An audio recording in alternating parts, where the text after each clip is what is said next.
2 weeks ago, I interviewed Philipp, who's starting to live the beach life at only 20 years old.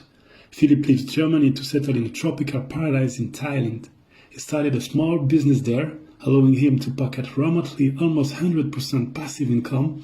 He then begins to travel to different corners in the world, enjoying the beach life. In this interview, you learn how Philipp managed to achieve financial freedom so quickly. Let's get it. Welcome to the Beach Life Money Podcast. First of all, tell us a little bit about who you are, so people can understand, where you come from and everything, about yourself. Okay. So first of all, I would say I'm an entrepreneur, the obvious. And primarily, I would describe myself as an athlete.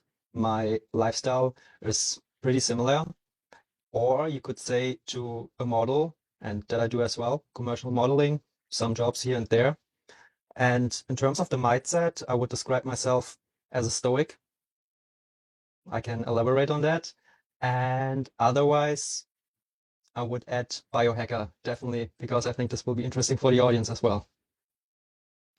So about Stoic, a little bit, tell us a little bit, because actually, as I'm finding out at this precise moment about all the Stoic, the famous philosopher and all that stuff. So might be very interesting to know a little bit about that. Mhm. So I think it's all a natural process. So I got into weightlifting and professional natural bodybuilding around 12 years ago when I was 16, 17. So alone that sport formed the character a lot. And it told you values like hard work, patience, and that you can control the outcome, and what you can't control, you just let go. And I was really passionate about this path, and to this day I still am, just not professionally. So I worked as a civil lecturer for fitness and nutrition, did all the educations you could do, at least in the German-speaking area, and that led me to a job where I was operating as an author for creating fitness and nutrition products, and later on being a professor for people that wanted to become a licensed fitness trainer or nutritionist, because those are criteria you need in order to be a trainer in at least high quality gyms in the German speaking area. And there you have different levels from C to A. Did you go at the professional level, or you were like? So one thing, the bodybuilding, this is private, and the other is business. So this was paired my whole path. So that's what I was burning for. That's what I was passionate about. Every day when I was stepping into the gym, felt like a superhero. And in my free time, I was educating about all kinds of topics to achieve the best results. And because of that, I could apply to almost any position in the German-speaking area, and then I started cooperating with one of the leading YouTube and fitness influencers in the area, and he was building a company which in the first year turned into a multi-million company for actually being able to online get your licenses, which wasn't possible to this point. And you would only need to come for 1 or 2 days present to your individual city, and you would be educated about the movements, about the physical applications, and then I would be the lecturer, and I would also take the exams. Okay, so that was the first in Germany. That was the first one doing this, the online education. If Yeah. All right, nice. So you took it, you knew that was that was your passion, and you one of the first students. So I wasn't one of the first students. I just took knowledge from everywhere, and I was really young and educated in all the different areas. And it was the aspect of media and knowing the crowd, knowing my audience as well. And I did build a relationship with the the owner of the company pretty early on.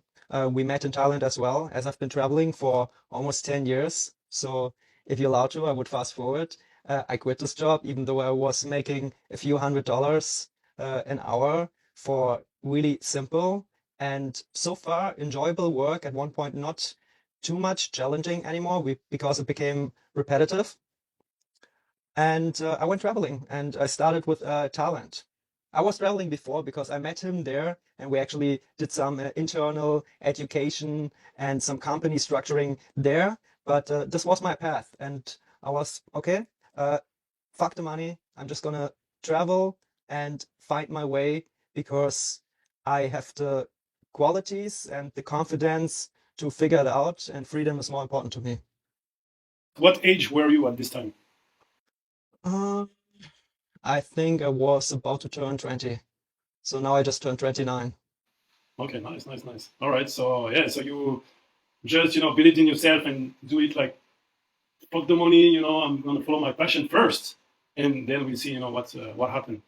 Yeah, it used to be my passion, but the job and on top of it, being a personal trainer and even getting paid $150 an hour, which is a lot, I decided it's not worth it because I love this, but I'm not loving this job. I'm not loving to have to take vacation. I wanted to be wherever I wanted to be, whenever I wanted to be, and just live after my own schedule.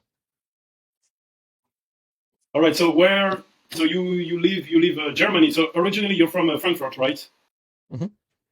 So you leave Germany. Where are you going at this time? Like you're following this guy. I don't know if we can mention his name. Maybe I don't know if. His name is called he's called Ben Sattinger.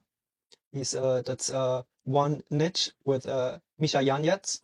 So they actually bought a villa a few days ago at my base in Thailand on Koh Phangan. And a lot of German entrepreneurs meet there. That's where I actually got to know Bastian Barami as well. And he was the first one establishing a professional Airbnb course in Germany. And back then, of one of his customers created the first Airbnb podcast, which I was a guest of as well. But that's in German. Okay, yeah, yeah, yeah. That's why I never heard about it. So okay, so that's interesting to know about that. Because I I don't know if we actually have that in France. I don't think someone have started a podcast on Airbnb, and even internationally, I don't even have any. You might know better than me if there's some international Airbnb podcast like that. Yeah, honestly, I have to say, I'm not consuming too much Airbnb content as I got introduced to it pretty early. And over the years, as I'm operating with Airbnb for 7 years, I made my experiences and I found my own way. And at one point, I was just doing because it isn't too much of a complicated business. And I think this is the attractivity for everyone that it's so accessible. Yeah, yeah, that's true. Like starting that like this year, I would say like really on Airbnb, and it's not that really difficult. And so when did you start this Airbnb business? At what after you have this experience, and after when do you decide so you went to Thailand, if I understand well, you went to Mhm, Thailand at this time, mhm, and mhm, that's where you met those guys where they're already into Airbnb business. mhm. So I started prior because I was traveling with my girlfriend back then, which I met in Berlin. So this is what was how I was living. I was going between Thailand, Koh Phangan, Berlin, sometimes visiting my family in Frankfurt, and here and there doing a trip, for example, to the States, California, to Burning Man, and just taking time off because I saved up a good amount and I did spend it really generous, maybe too generous in terms of being an entrepreneur and business oriented, but I had a great life for those years, so I will not complain. And then to fast forward, I met my first long-term girlfriend in Berlin, and she was living between Germany and Switzerland, and we started out together. I had the business part and she had the design, the aesthetic part. And it was a really good combination. Sometimes more harmonic, sometimes less, but working together on those projects was fun. And we started with our apartment in Berlin. While we were there, we were sometimes even renting a room, just a room, and we subletted the place in Switzerland. We went to Southeast Asia for a couple of months, just traveling around, taking photos, having a good time. A lot of them on my Instagram to this point. And then later on decided, okay, we're gonna settle in Thailand at Koh Phangan because she knew this place already before. We went there for a short trip and met an awesome dog there, a street dog. So this was definitely a part of the decision to just have this harmony and settle down for a bit after traveling and being in a stressful and I guess really negative mindset in Germany, just to live close to nature and with open-minded people in Thailand. So I went there by myself first, 1 week prior, and this island, or every location is really specific on how to find the best Airbnbs. So on this island, it's about driving around. I rented a scooter. I just drove about the whole island for hours a day, did it for a whole week, found potential places, and I ended up with a small eco village of 3 bungalows. It had a lake, it had an organic farm next door, it had the forest behind the bungalows where you could get fresh honey, everything you can imagine, even a close by pirate bar. We changed to a public space for the Airbnb guests to hang out and look over the fields and into the mountain. But at the same time, people shouldn't be mistaken. So it was a really central location. So this is what I loved. It was the private approach at first because I wanted to stay there myself. I wanted to welcome friends and family. So this was my original approach with Airbnb, just having my multiple homes at my most favorite locations in the world and having space to welcome everyone I want to.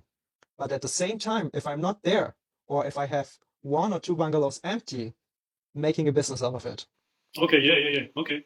And so, just one thing, I didn't get well. It's like, how did you switch from at the time, when you were 20, your passion for fitness, and coaching people into Airbnb? This is because you went with this guy and you met another guy who told you about Airbnb, and that was an opportunity. No, not necessarily. It just came organically. Those people I talked about, at least the Airbnb guy, I met afterwards when the cooperation with me and the fitness influencer and this company was over already. It was just a coincidence that we reconnected on this island. So he got actually to know about me because of the other podcast. And then he offered me access to his Airbnb program and asked for my opinion. And he was living at that time in the north of Thailand, in Chiang Mai, another hotspot. And he said, okay, he's going to come down to Koh Phangan. He might want to get a place there as well and wants to hear my opinion and just catch up. Okay, nice. So it's really like Yeah, the destiny, I we would say. Destiny. yeah, and a real nice guy. He is all about creating um, courses and doing coachings for later on business and at the moment AI. So just gonna throw that in here because he's yeah, really generous and nice person. That's interesting. Yeah. Okay, so let's talk a little bit now. So about Airbnb. So you're starting with your girlfriend at the time in Thailand. Um, so how this happened? Like you from your first Mm. Airbnb, from the first Airbnb to now where you had now. How this happened. So one thing I want to mention, which some people might ask themselves, she actually fully quit her job. She had a well-paid job in Switzerland as well. So we were in the same boat. We were fully committed.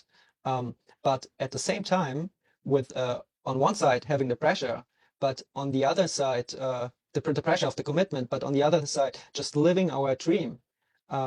It was destined to work as I did a lot of analyzation prior. So I just didn't pick this place random because I like it. In the back of my mind what was the business Philipp as well, and the business Philipp did the market research, went on various websites, analyzed what are the renting prices, what you can get out of the place, alone. Everyone can do that on Airbnb, but for every country nowadays, you have providers that do the analyzation for you. And you might have a subscription there or can buy a package and so on.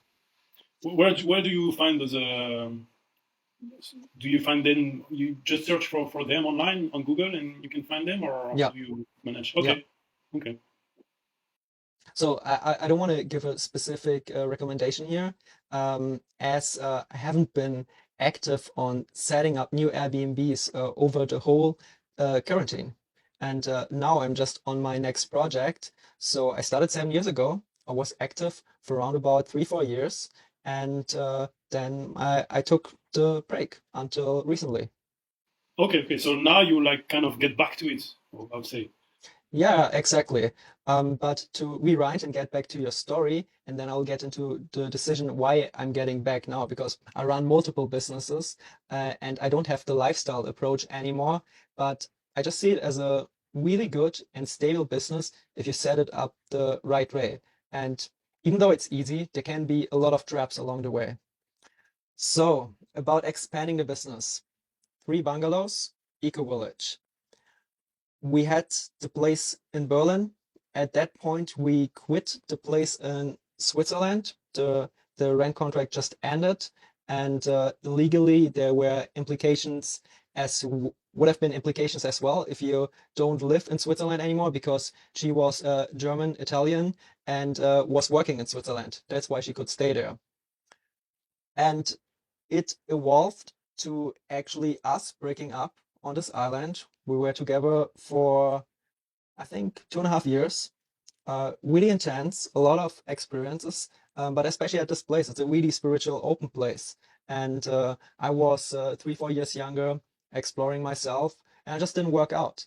But I thought, okay, the business is great. She kept the place in Berlin. What I forgot to mention, we actually had a countryside place in Germany as well. She wanted to have a place close to her family, so it was one house with 2 apartments, but we didn't rent it out too often because her sister and the husband just wanted to have their quiet time. But when we did rent it out, it was for roughly $200 a night. So it was really well paid compared to what the rent prices are. So probably in one weekend, we got in the full rent. So I wasn't too mad about not being able to rent it long term, because it was just our place to fall back to, where we just could get to quietness, work, and she can be close to her family. And whenever I wanted to see my family, I could just visit them. It's a big house, and I had my room and I had my privacy, had my own office there. So we always took care of having the right setup.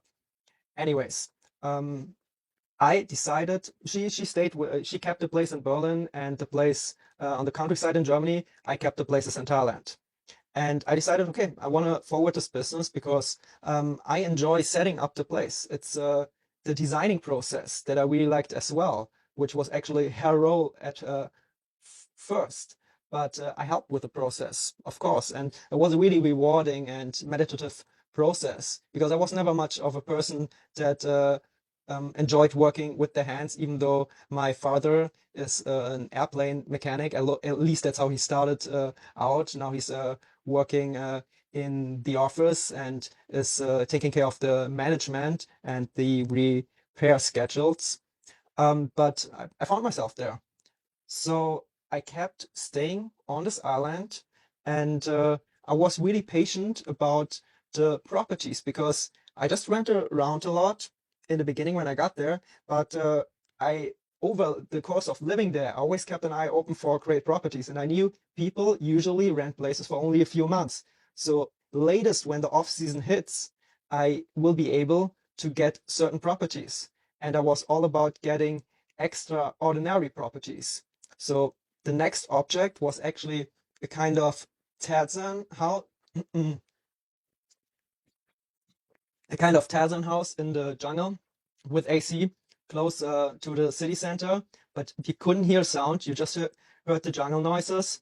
The upper floor where the bedroom was fully made of wood, and the lower floor, the living space, was modern with a huge garden. So this was an extraordinary object. And then afterwards, I even added an old temple. It was a really traditional Thai architecture, and of course I had to do remodeling work there, but it definitely was worth it because this was something no one could offer on the whole island.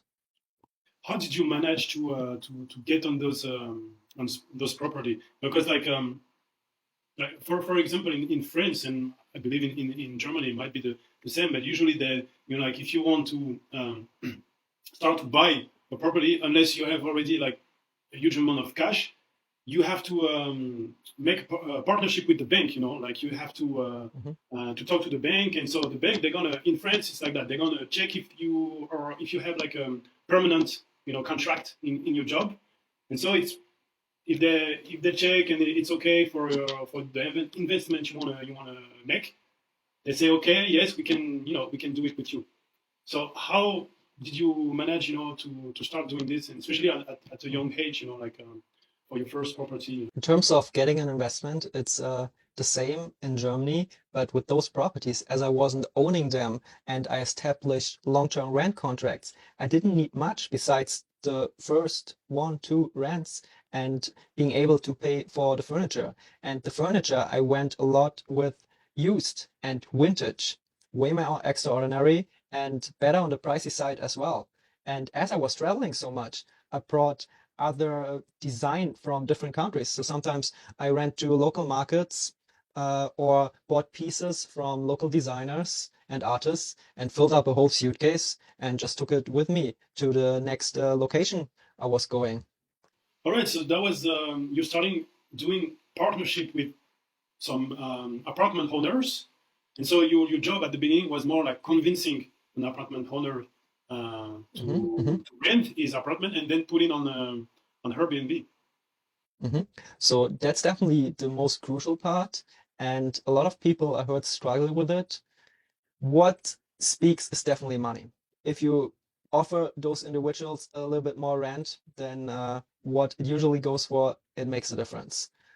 There are other arguments as well. For example, when you have guests that stay with Airbnb, as long as the suitcase situation is taken care of, that it doesn't scratch the walls and so on, the place will stay in better shape because people that stay with Airbnb for short-term rentals just gonna usually stay for the night. They're not gonna hang around in the apartment. They're gone 90% of the time compared to a family which is using the place for cooking. Things in the kitchen drop, especially with wooden floors, can be really bad. A family that has children plays on the floor. The place gets cleaned with a vacuum cleaner, scratches everywhere. Those little details, and this as well is a huge argument for the landlord, as well as I agreed to a contract for several years. So the person will not need to find someone else to take over because my interest is to make a profit as long as possible. And here's the next implication. This I had to learn the hard way because in Thailand, the island I was staying at, you could consider it kind of lawless. It's corrupt. Um, the foreigners are the Farangs, so it kind of means something like long noses. They come from outside and make advantage of our beautiful country. So it's not the best state of mind. So and in terms of a legal situation, it's really hard to access, at least on the place I was there. If you would have done it in Bangkok, it's all organized. You need a license number and so on. It's the same situation in Germany. There, a contract actually means something. So first of all, it's about finding someone that you can trust, but then you stick with trust. And with money comes into play, and they see, and of course they can find it on Airbnb. They can see your booking prices. They see how much profit you're actually making with their place. This is why I said money speaks. So you should make a generous offer from the beginning on. Get a contract that's, let's say, as fixed as possible, if it's possible. And if the person is going to complain, um, and you might mention that in the beginning, there's a potential of raising the rent price percentually. Or you could talk to the landlord and can say, okay, I'm going to pay the rent and you're going to get X amount of percentage from my earnings.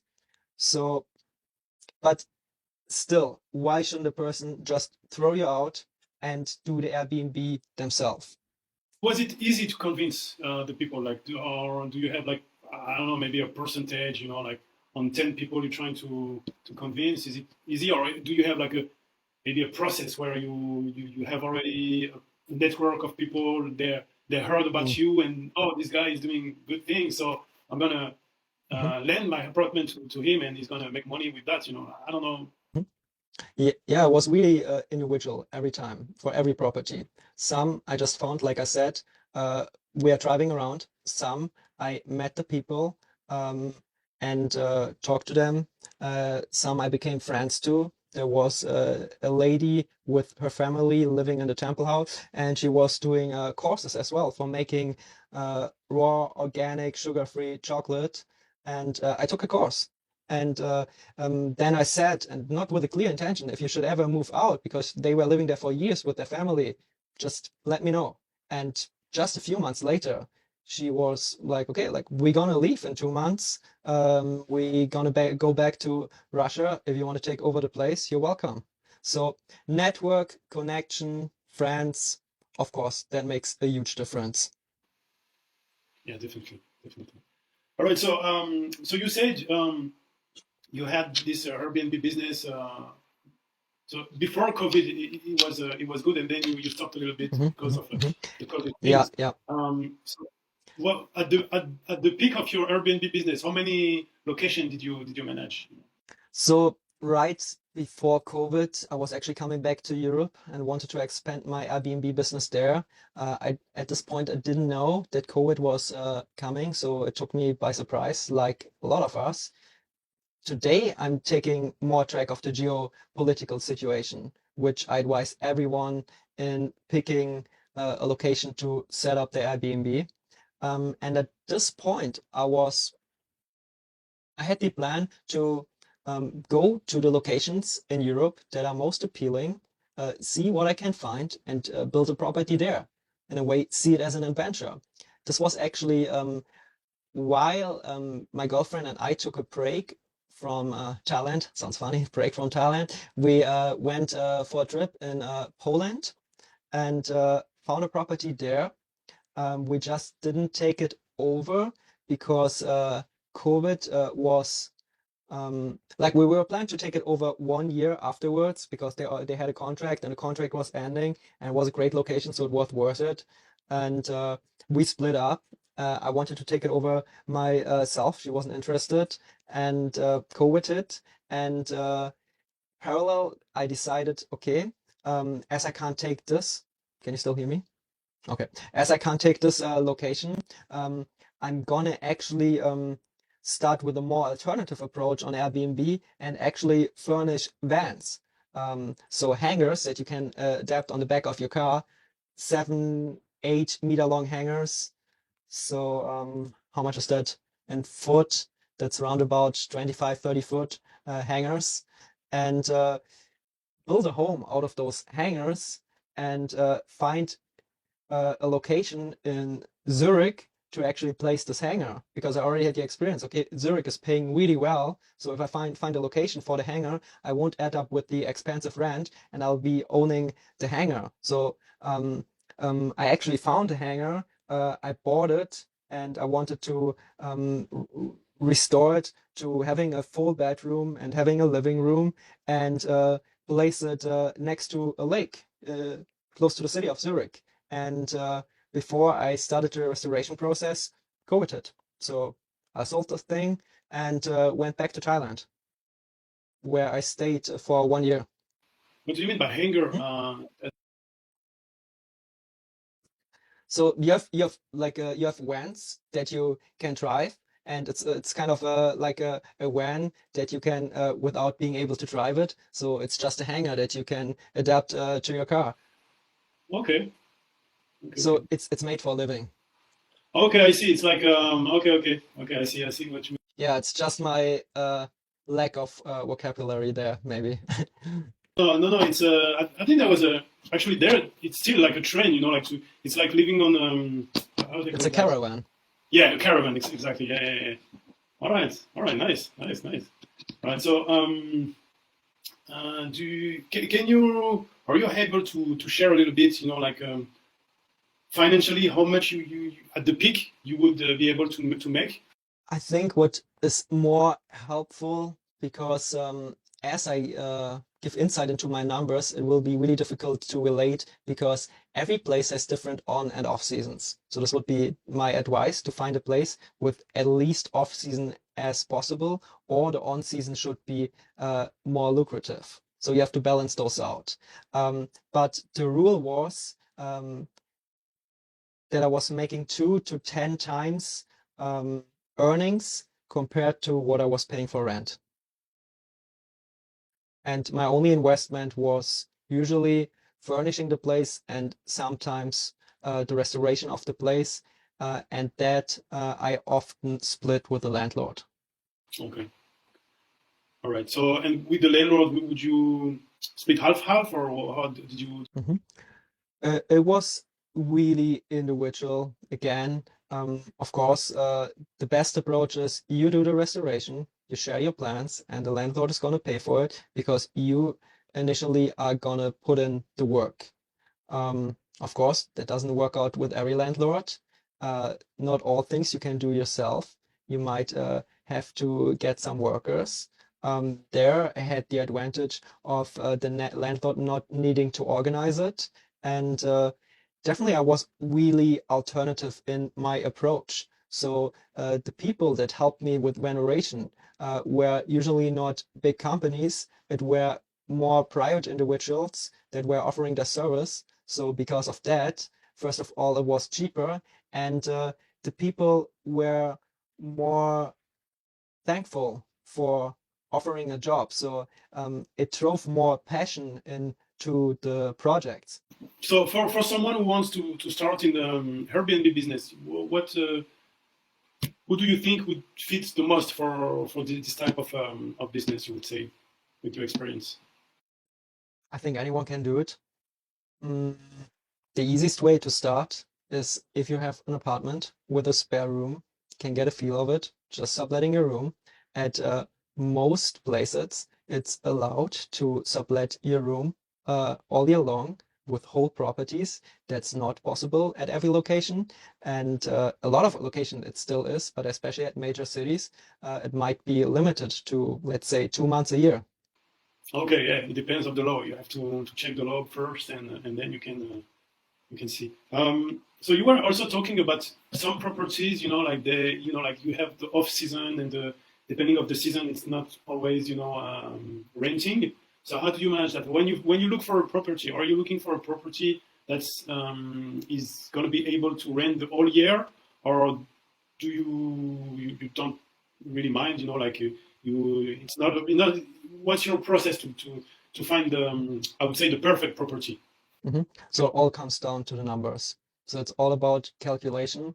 And if it's seasonal based, you have to see that in the off season, you will be able at least to get your spendings back in. So you said you're now you get back on the Airbnb business. So how do you see this business now growing in the future? What's your plan? What can you share with the people that are going to listen to this podcast? Mhm. So I think it's about being able to have as much control over the business as possible for the long term to actually build an income source, a passive income stream, you could say. Passive because my properties I took care of to have reliant cleaning. I had fully reliable cleaning companies. I had managers on location. I had backups. So this is how it's going to continue because now my approach is solely entrepreneurial. I have a place here in Germany, which I got over my brother. He's working in real estate all his life. He started in working as a programmer, made money with that.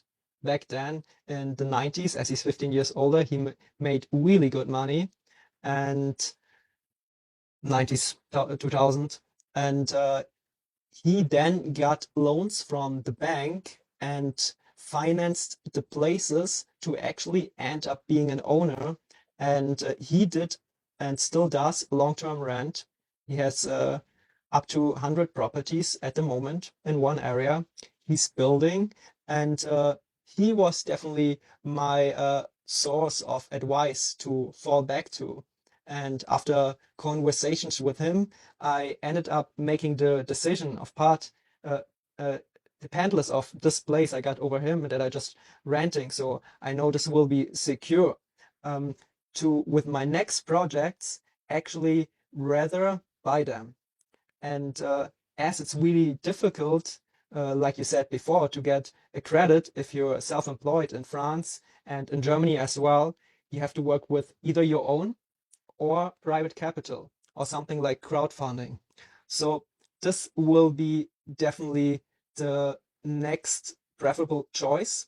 I have different companies where I raised funds before, so it's definitely a process you can learn about. Of course, here again, the network counts, but it's your reputation and track record as well. And for Airbnb, that I have. I just haven't been public with my efforts. So I had this German interview, and now years later, this is my second Airbnb interview. So most people, besides the people that know me privately, don't even know that I sublet places on Airbnb, as I like to keep it private to protect my assets.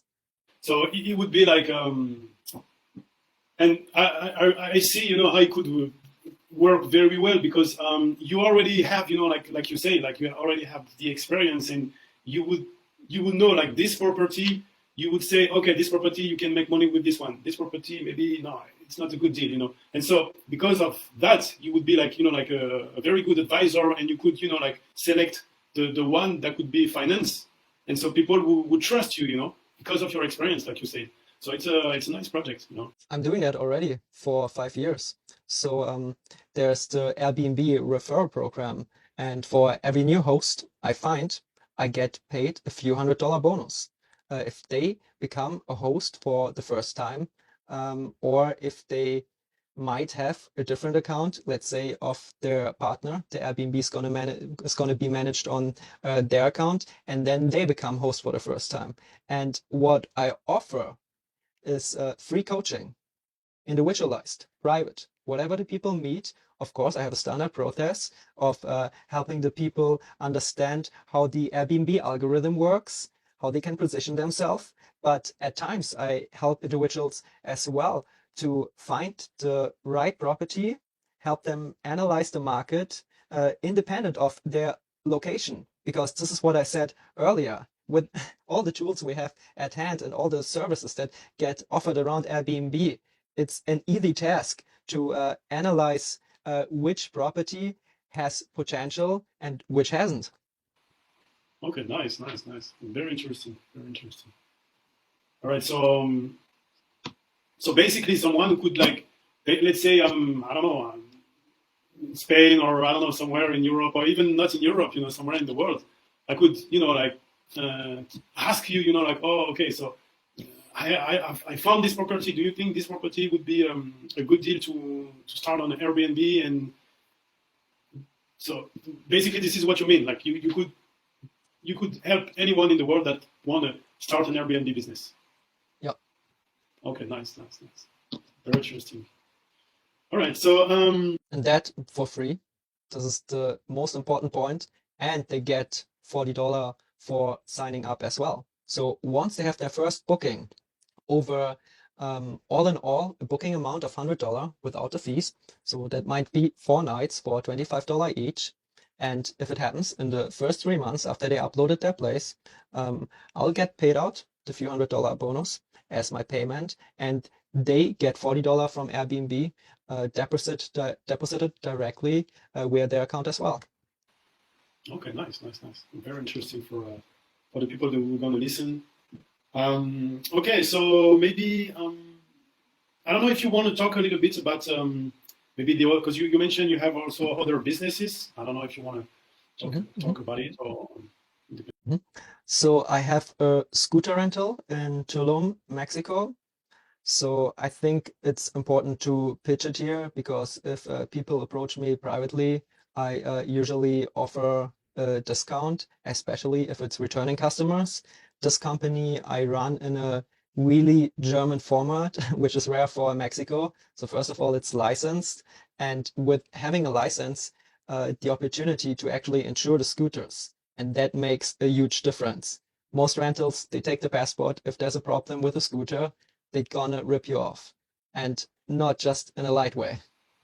All right, all right. So, all right, nice. It's nice to hear that here because most of people, like that gonna listen this podcast. I know there's a lot of people, like people of our ages, like they like traveling a lot, and like right now Tulum is one of the trendiest locations. So, like it would be like very beneficial for them, to rent a scooter from your Mhm. company and not, like the others in Mexico. I remember, back in the days, I did a trip in Panama, and I mean, it's cool, it's a touristic place and everything, but I remember like those company, like you say, like they're here, they're there for the business, like they don't even care about the tourists, like they're just here, to take your money, and whatever happens to you, they don't care, like. Yeah, yeah, yeah. That's another point. A lot of the other scooter companies, they don't service the scooters properly. They're really dangerous. So people can get hurt badly or worse. And with every business I do, it's about giving back, and as much as I'm allowed to with all the workload I have and the freedom I gain through passive income, I like to encourage others to give back. Every business partner, every employee, every contractor I operate with, and at the same time um, do projects myself. Just staying on the ground, may it be help in an animal shelter there, may it be hitting up my crypto buddies and talking about an investment for this and this fund, which are working on this and this social project, as well as with the scooter company in Mexico. We are leading partners of one of the biggest environmental groups there. So we sponsor all the projects. We encourage our customers to be conscious, and that's what we preach. And at the same time, it's interesting in terms of business because it's a networking process again. You help other people, you help your environment be better, more beautiful, more sustainable, and you might get spiritual about it, talking about the law of attraction and things like that. But in itself, it's just a really logical process. If you're generous, if you give, if you show gratitude, everything is going to come back and it's going to create an upward spiral that will mirror in your business. Yeah, yeah, I agree. It's I really believe in it too, like back in the days, like I was like, this is bullshit, but like I really tried, and like at the beginning without really believing in it, and then I started to see some progress and starting to see things coming. So I really believe in it too. Yeah. All right. So one maybe so I think we almost done. So maybe one last thing you wanna tell to people who wants Hmm. maybe to launch their business, or maybe young people who want to start an Airbnb business. What is the main thing that they would the main advice I would say? All right. I'll keep it in the words of the founder of Nike, a really interesting biography. Just do it. Yeah, yeah, yeah. Like you just gotta face your fears. You want those obstacles. You want the fear because as you overcome them, you become a more grounded, a more peaceful, a more settled person, going back to the stoicism as well. And what animes tell us is if you become strong, and you only become strong with resistance, that's what I learned from the weight training really early on, is you grow, everything that comes in your way will become easy. So if you want to have an easy life, just do it, become strong, and the process in itself will be so rewarding. You will grow in confidence, and having a high confidence and knowing you can tackle everything you set your mind to is more important than any benefit you can get of any business. Even if every business of mine would fail now and Airbnb, like my earnings collapsed, we are COVID 90%. I was not worried one single day. I just set my mind to other businesses. Here I just pitched 2, 3 businesses of mine, but over the years I did do other things. Being an entrepreneur, being open. That's how I discovered the Airbnb business. Tulum didn't make sense of Airbnb. That's how I discovered the scooter business, and I have a lot more ideas. But I keep my mind open. I don't want to be too fixated, and I don't want to be too overwhelmed that I can't take on other opportunities. So when something interesting comes my way, I do the analyzation, I make sure the setup is right, and then I just go for it. Nice words, man. Yeah, nice. All right, so Philipp, where people can find more about you? People. Mhm, mhm. So the best way is on Instagram, philipp.schult. So I think I might need to spell that. Philipp with one L and double P at the end. And Schult, really German name, Schult. All right, thanks, Philipp. All right, man. You're welcome, Bob. So, I really enjoyed it. yeah, it was cool, man.